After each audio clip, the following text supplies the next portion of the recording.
Welcome to Layers of Communication with your host, Lydia Taggart. Life presents experiences that add layers to who we are and how we see the world, affecting how we communicate. Lydia is here to take apart the layers and create new ways to connect and build relationships. So now, please welcome the host of Layers of Communication, your core boss, Lydia Taggart.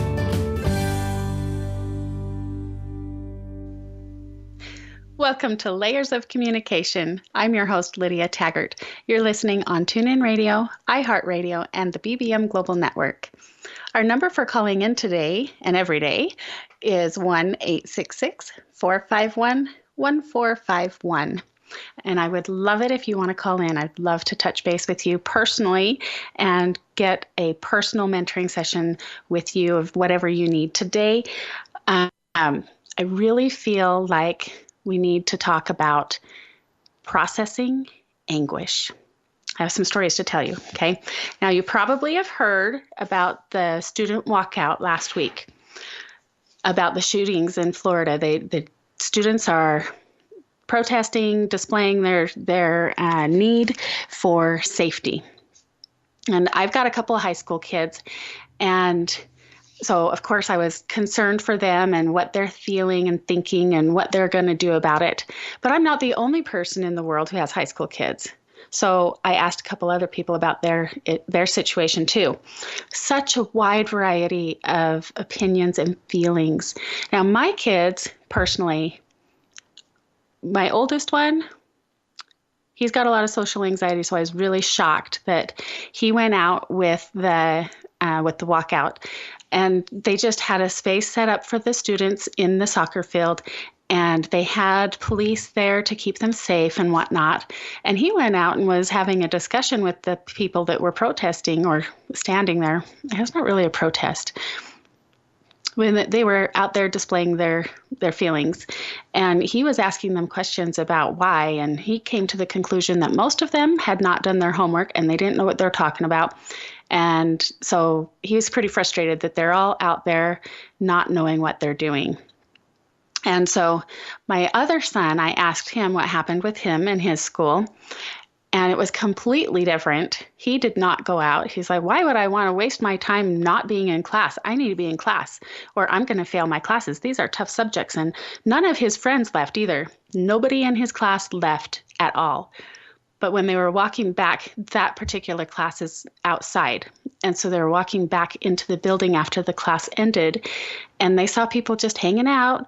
And it was after the walkout had ended. So they were calling out and going, hey, these guys are skipping class. Look, I found some skippers. They didn't call them skippers. I don't know what I called them. I don't remember. Sluffers, I think they called them sluffers. Anyway, whatever they're calling them, he was making sure that people needed to know people are skipping out on class. So on the other side, we've got my sweet friend in California who her granddaughter actually had a lockdown recently at their school. And so this was very touching for her because a gunman actually went into her classroom, her granddaughter's classroom, and they were on lockdown. He didn't shoot, but he had the gun and he went into her classroom, and so grateful that for whatever reason he decided to walk out of that room and didn't end up shooting anybody. But she, my friend in California, she was very concerned for her granddaughter and her mental well-being. And she was saying that as she was talking with her, they ended up police escorting the students out of the school for the walkout, that if they chose to do that. And her granddaughter asked her, are they going to make me go back to class? Or is this like the day is over? And when she told her she didn't have to go back to school, she just saw this release of tension. And she didn't realize that the tension was in her granddaughter until she saw it leave. How many of us are walking around ignoring our stress, trying to push it down and go, well, it's not really that big a deal. I can handle it. Everybody else has to deal with it too. How many of us don't even realize how stressed and anxious we are until the moment is released? All that energy is gone and out of us. And then we're like, oh, yeah, okay, I just get to breathe here for a minute. How many of us are in that situation? And what is the difference? I was asking myself, because I really want everyone to feel safe and at peace with whatever we are, wherever we are. And my kids are like, I feel safe. Safe enough to go out and argue with people out there. They got a policeman there, sure, whatever. I'm going to go and discuss this and have an open discussion about what is the real problem. Why are you really out here? Do you know why you're out here? And so I asked my kids this morning again. They wake up at different times. Their schools start at different times. So I started with my 2 high schoolers and I said, how do you feel about this? Really, how do you feel? Do you feel safe? And my 15-year-old, he was kind of like, why does everybody keep asking that? What's the big deal? Why is this one in Florida such a big deal? Shootings happen all the time. Why is it such a big deal now all of a sudden? And I was like, so does that mean you feel safe? He's like, yeah, I feel safe. For the 4th time, Mom, I'm telling you, I feel safe. Let's just go to school. And I thought, how amazing is that? That he's like, let's just move on. It's not bothering him at all. And I asked my younger ones the same question after my high schoolers had left. And I asked Sweet Evan, he said, if something bad does happen, it always turns out good in the end. And I loved that. I'm like, what faith in society he has. And one of my older kids threw out a statistic because, they're good at that. You have a higher chance of dying from texting and driving than you do from getting shot in a school shooting. And they're just totally like, we feel safe, whatever, let's go. But for my sweet friend in California, they don't really feel the same way. And I totally understand. My kids have not been in that situation. They've practiced, and they brought that up too. They're like, we know what to do. The schools do drills all the time. They do earthquake drills, and they do shooting drills, lockdown drills. We know where to hide, and we know what to do if something happens. Okay. But what if it really, really did happen? Now, some of us are stuck in that what if world. And that's where the anxiety is living. We're stuck in this what if. Oh no, what if? Oh. And I had another conversation with someone, and I said, what is the one thing that you need that I can help you with the most? If I was going to talk about something on my show, what is the one thing that you would want? And she's got teenagers too.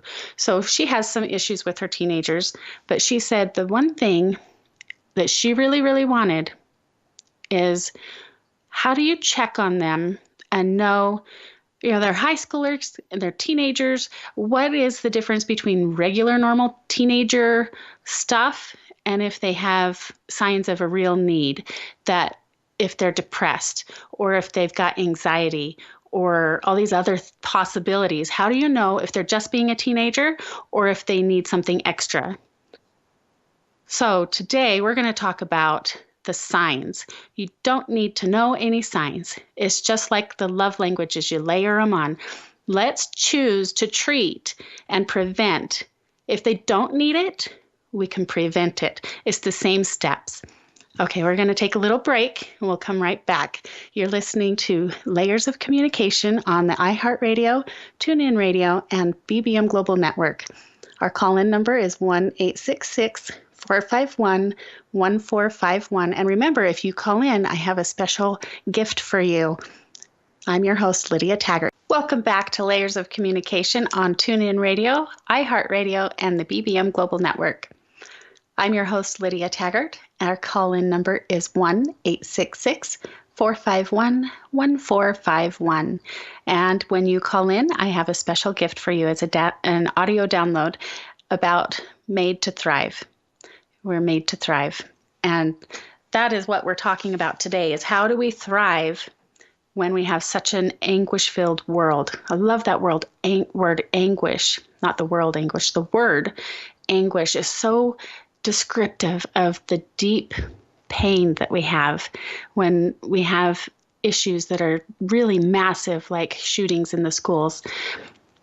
But sometimes, we're not all exposed to that. We can hear about it, but it's not necessarily an experience that we go through personally. We still have anguish in different forms. One of my most common experiences that my clients bring to me is the anguish of middle child syndrome. And there's not really anything wrong. It's painful. They're not in trauma necessarily, but it is for them. It's that, where do I fit? I'm not the baby anymore. I'm not the oldest. And sometimes we go through years, even a lifetime of this middle child syndrome of anguish that I'm not recognized. I'm not noticed. I don't count because I'm in the middle and I get lost in the shuffle or whatever. And that's a real thing. Anguish can be even just as small as I didn't get to go do what I wanted to because it wasn't what my parents had planned. And I was changing the plan on short notice. There's this anguish that can really interfere with our relationships.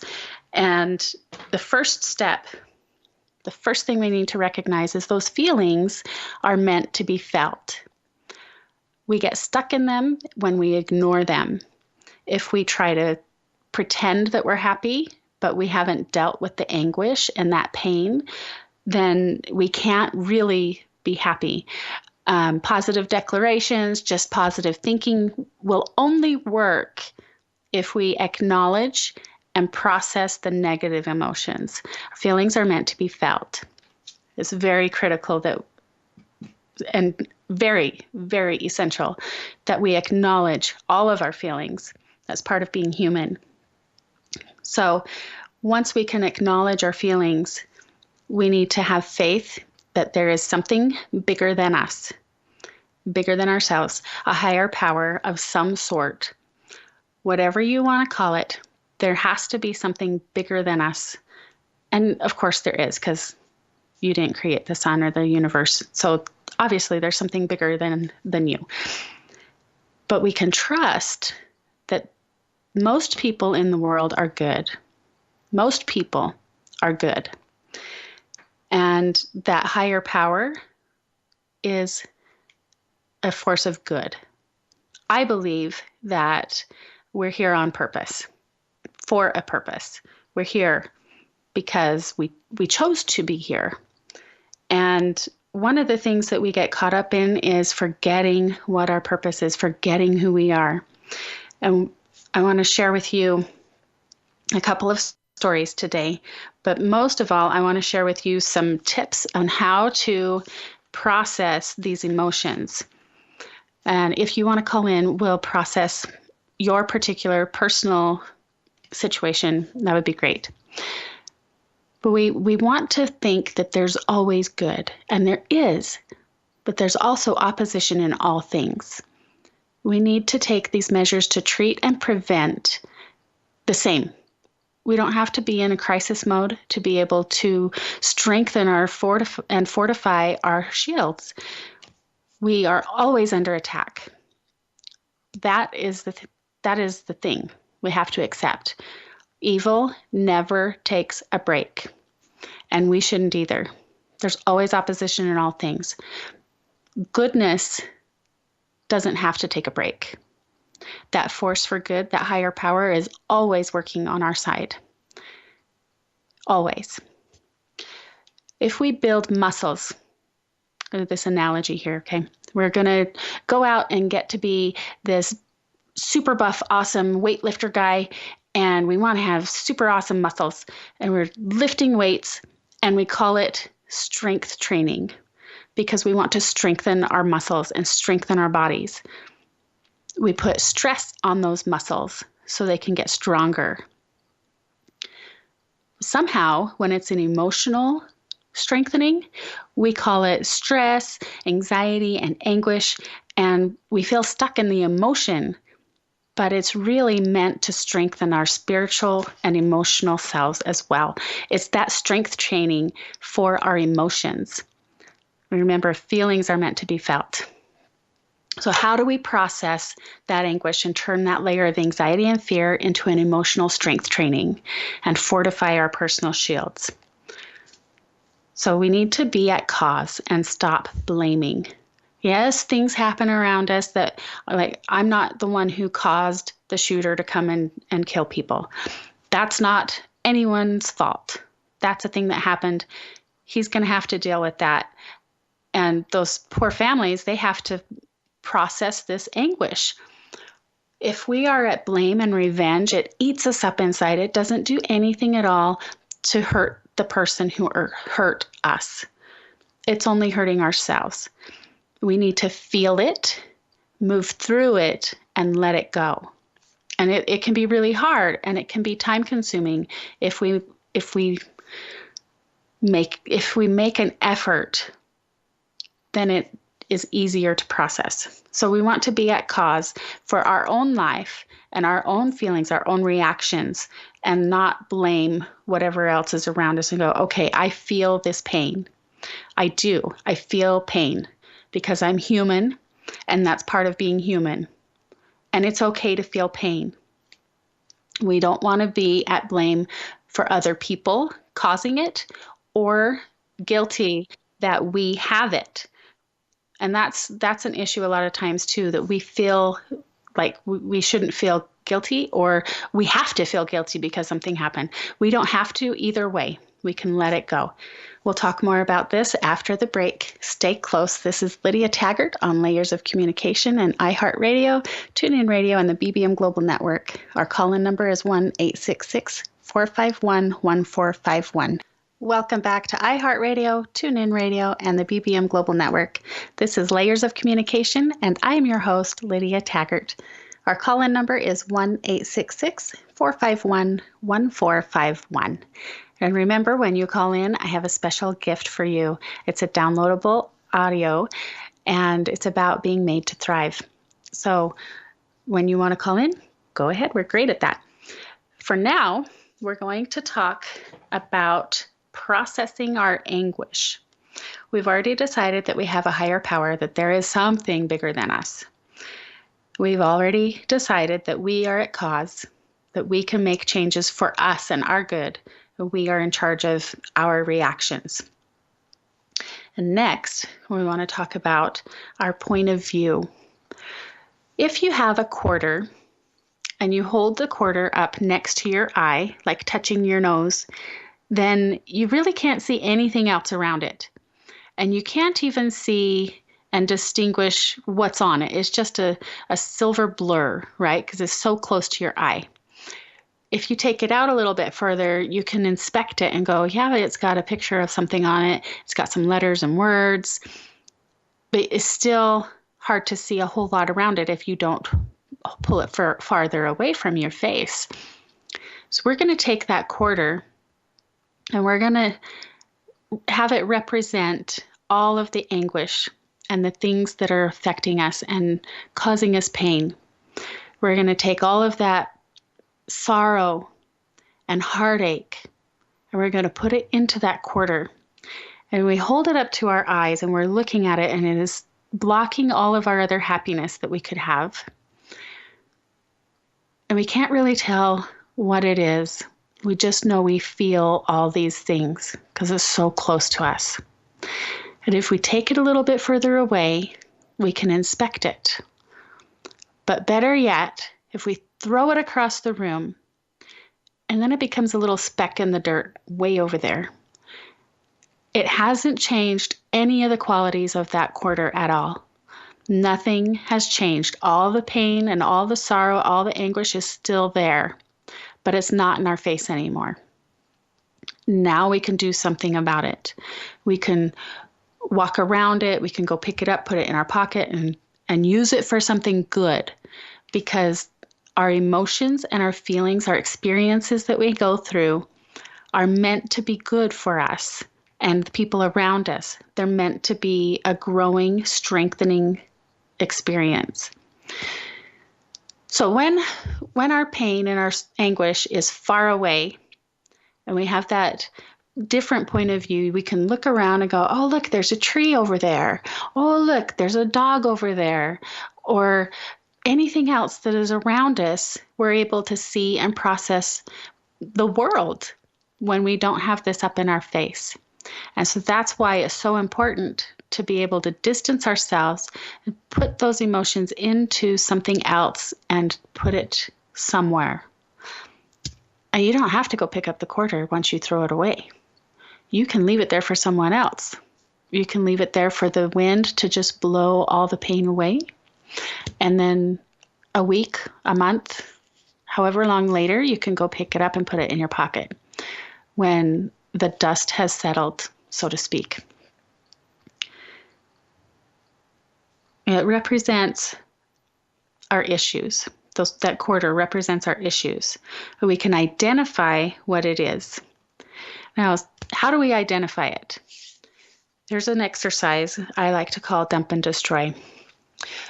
There was a time my son had that middle child syndrome to the max. When his siblings came home from the hospital, the quads came home, all four of them. And he was like, holy cow, where am I supposed to fit in? I'm not the baby anymore. And he had some big issues to deal with. And I've seen these kinds of issues with other people that last, way into their adulthood. Sometimes people carry these issues forever. And we have that quarter up in front of our eyes trying to make the world work when we just can't see. And if we have more than one experience, we put more than one quarter up in front of our face, how are we supposed to get anything done? How are we supposed to be able to feel at peace when we can't see anything? So I took my son. I was very concerned for his well-being. And he actually, in 5th grade, had some suicidal thoughts. And it was extremely disturbing for me as his mother. We went to all sorts of therapies and doctors, and anyway, came down to this one night, this dump and destroy experience.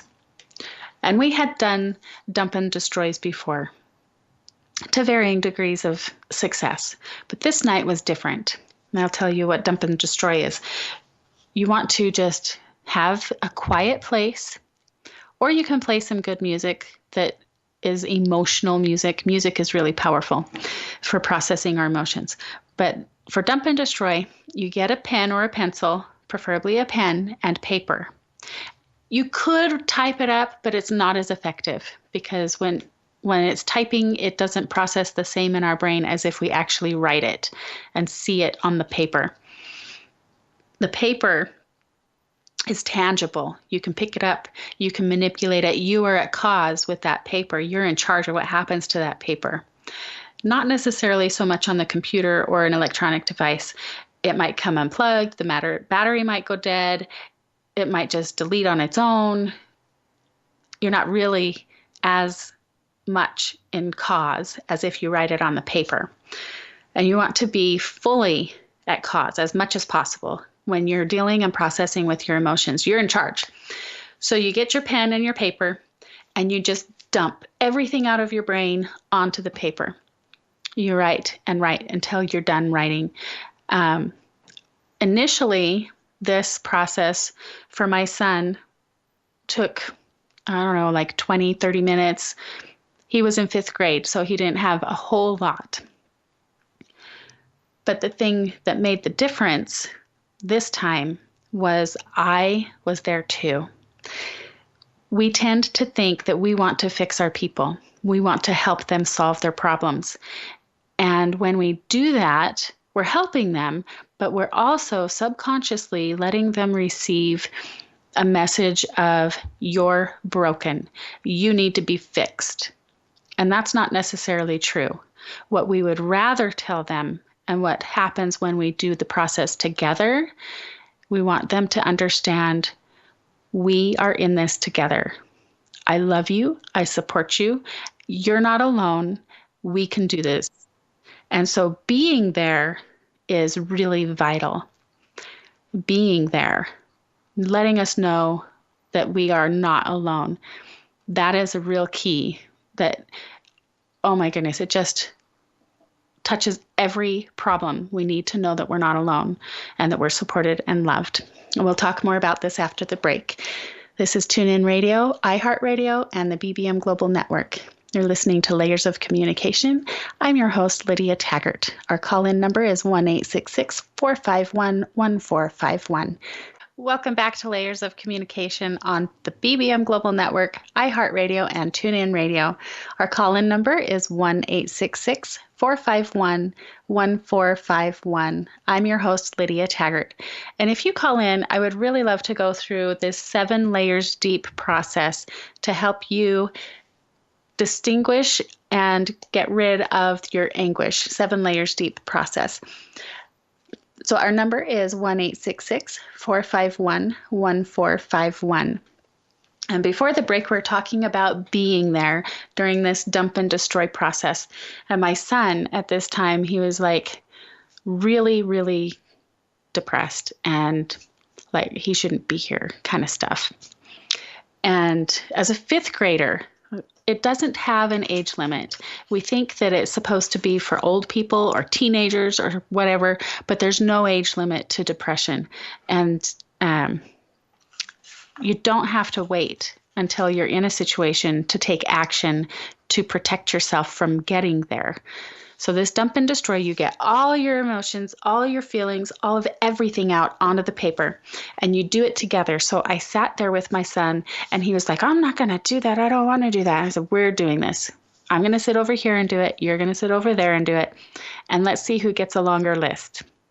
Oh my goodness. I was so surprised. My list went on and on and on and on. He said, okay, I'm done. I said, well, that's great. I have a lot more junk in my trunk. Holy cow. And I didn't even realize, because I was so focused on trying to help him, I didn't even realize how depressed I was personally. And I was taking all of the responsibility, of course, as his mother, for his unhappiness. And it was just crazy that I had such a long list. I think he did a page and a half, maybe 2 pages, and I did like 5 pages of all this yucky negative stuff. I wrote forever, it seemed like. When you get to the end of it, you go, okay, now I see what I'm up against. We can see what we're fighting, what that evil against us is throwing at us. All those negative things have been identified. And we can say, now we can make a plan to defend ourselves against it.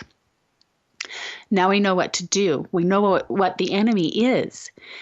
And a lot of times people think you don't want to go there because that's focusing on the negative. And we don't want to bring it into our life. Well, guess what? It's already there.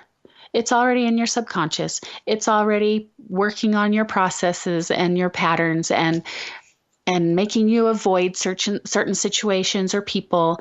All that negative junk is already there. You just don't see it because you don't want to look at it. So we pull it out. We look at it. It's on that paper. We're in charge of those feelings now. They're not sneaking around in the background of our subconscious being like sneaky manipulative. We can take that paper and tear it up, yell at it and say, you're not in charge of me anymore. I see you. I'm not a slave to you anymore. And you have this big, I am in charge. You can't be making anything happen in my life anymore. I see you. I know who you are. And I'm in charge. You take that power over your life. So I had this experience with my son, and we had talked about dump and destroy before, but being there and doing it together made such a huge difference. That was the turning point for him. He's a happy kid now. He doesn't feel worried. He's like, yeah, people bring guns to school, whatever. I'm going to class. And he's not concerned because he has fortified and taken care of himself. He knows he's in charge and he can deal with his emotions. So you destroy it. Once you acknowledge it and you say, I see you, you destroy it. One of my favorite ways is burning it. And I like to think that all of those negative emotions, they're not just sitting in a garbage can somewhere, torn up or shredded. They're actually burnt. They've changed form chemically. They can be used for warmth and comfort. You can roast marshmallows over your fire. It can be a good thing. And that's what we want to get to, where we get all the negative out so we can make room for the positive.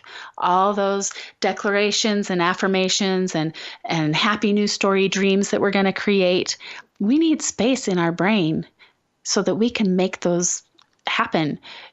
If we're holding on to these negative emotions and this anxiety and fear, there's not space for dreaming. We're stuck in that layer and there's not space if we're always worrying about what if. So that's something you can put on your dump and destroy. What if? I'm worried that what if something, something. I'm worried that what if something, something. And you just put it all down there. And then after you've destroyed it, or even before you destroy it, if you want to refer to your negative story, you put in positives. You fill in that empty space. You can't just leave it empty. You've got to do both as the process. You got to have the negative get out and put positive back in. And it's important to do positive plus. So for every negative you take out that you've recognized has been taken up residency in your subconscious, you got to replace it with 2 positives or more. The more, the better.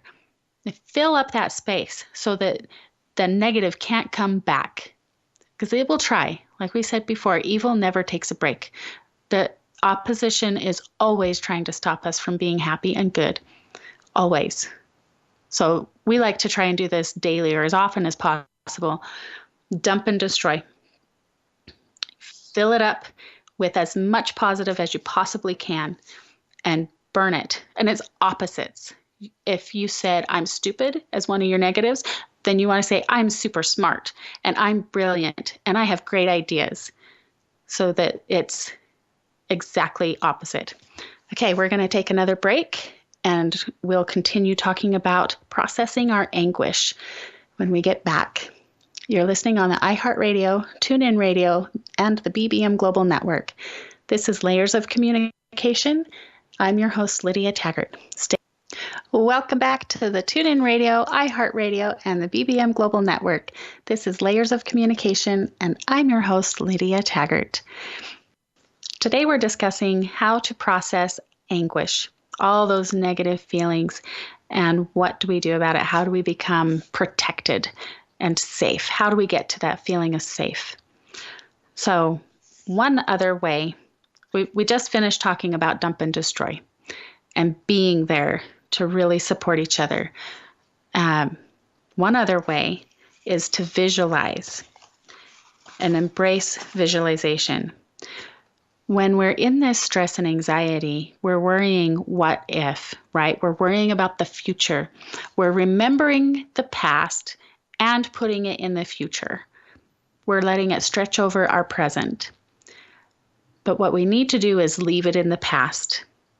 Plan and prepare to protect ourselves in the future if something happens, but don't dwell on it. Don't let that emotion stretch over our current.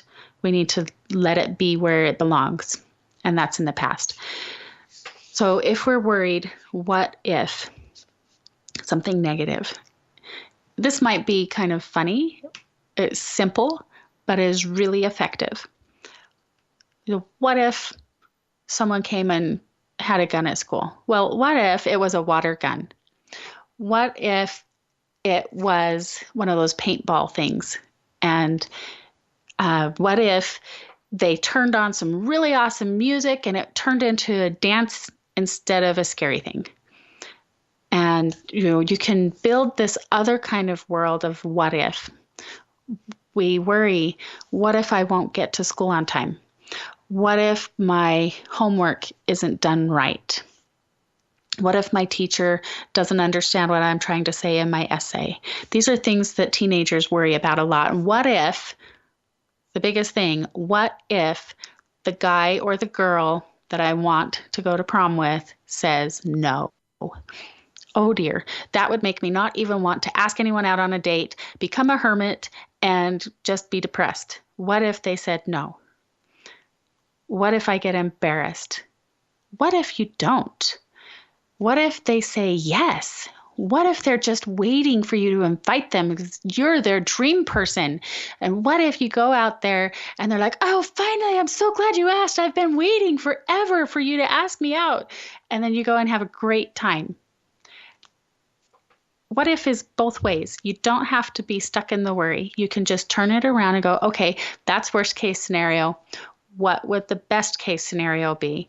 And you just dream it up. Imagine how awesome it could be. And they go, which story do I want to believe? Which one do I choose to step into today? Because we always have a choice. We can choose either way. We can choose our emotions. One of our tracking charts that we have in our binders at home and in the business that I run, all of our clients use these binders and this tracking chart. We call them binders, but it's not only binder. My family likes to have them tangible because we're kinesthetic learners.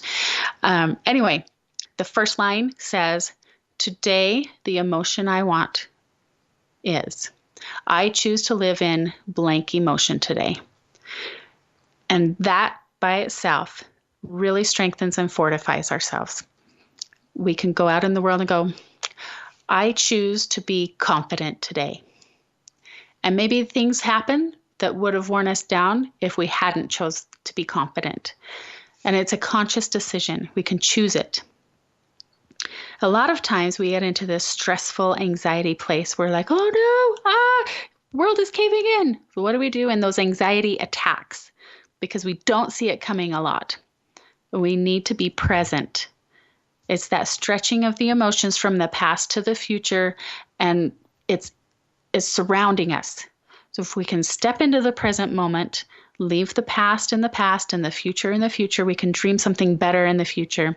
But we really want to just be present. So how do we get present? Take a couple deep breaths. I know that's what everybody says all the time. That's always the answer, right? Take a big breath. But then count things. You can start counting how many cars are driving by. You can count how many lines are on the sidewalk. You can count how many people are in the room. You can count how many fingers you have. They say count to 10, and that's usually about taking time to process your emotions, but it can be to bring you present as well. Are there any bugs in the area? Can you find a ladybug? Count something and notice what is in your immediate space. Is your shoe tied? Do you need to zip your buttons or zip your zipper? Zip your button. Button your button. How many buttons are on your shirt? Do you have a zipper? What can bring you to present? And when you focus on something that is in your immediate time, in your immediate space, that is a way to release all the stuff that you're stretching emotionally over your time when you come to the now. Involve all of your senses. What do you smell? Do you smell grass?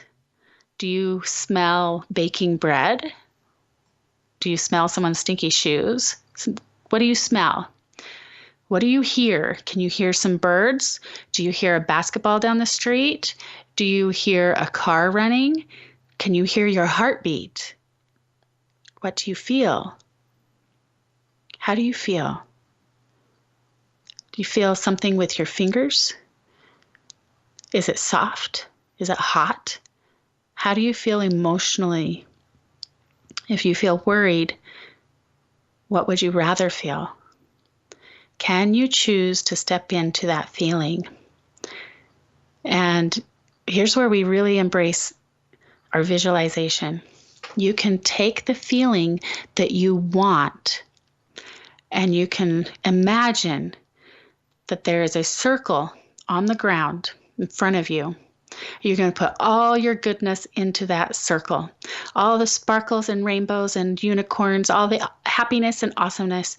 Put it into that place. And as it fills up all the space right in front of you, it's going to be like a column. And you're going to step out of where you are, all that stress and anxiety, you step out of that and step into the awesomeness and let it swirl around you and become a part of you.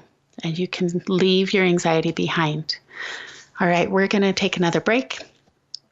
Sit in that awesome feeling with all the sparkles and rainbows and unicorns.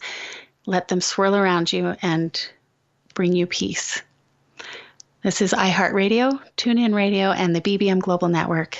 This is Layers of Communication. I'm your host, Lydia Taggart. Welcome back to Layers of Communication on TuneIn Radio, iHeartRadio, and the BBM Global Network. I'm your host, Lydia Taggart.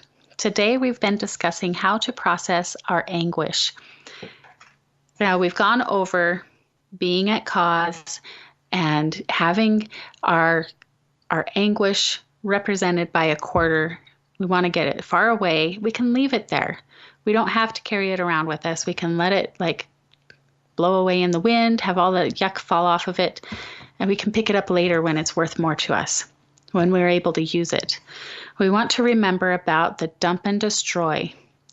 That helps us get the perspective. It helps us identify what it is we're up against.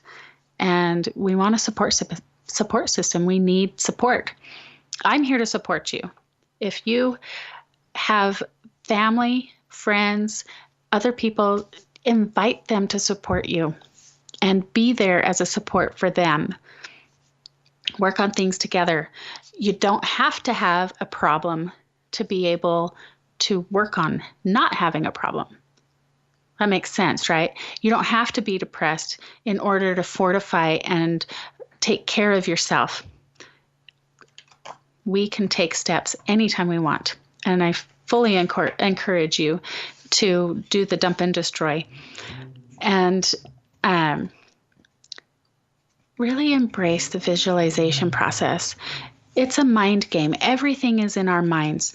There's nothing really outside in the world causing us to have anxiety and anguish. It's in our mind. Something outside happens, but we process it inside ourselves. We are in charge of what we do with that. And there's a lot of different ways that we can process. The 7 layers deep is another thing we can do in person if you call, and I can work on that with you.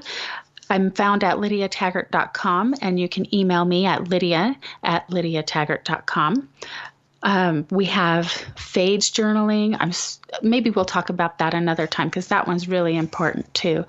Remembering to play and using this visualization process to play. What if something awesome happens? We put it all in that space in front of us and sit in it for a minute. You just sit there and let it become a part of us. And what does your shield look like? We've talked before about our protective bubbles and saying shields up, guardians posted, yes, thank you. Before we step out into the day, we have our shields surround us. If we're sitting in that awesomeness with sparkles and unicorns and whatever you want floating around you and sinking into you, that you're just going to have a great day. While you're there, do your shields up. So all of that is inside your protective space, your protective bubble. It's with you, and nothing else can get in unless you want it to come in. And of course, we always take our guardians with us everywhere we go. All right. If you have any questions, please contact me, lydiataggart.com. And when you call in, or if you just want to email me and say you want the free audio, I will send you a downloadable audio of Made to Thrive. My husband made this CD. It's really fantastic about becoming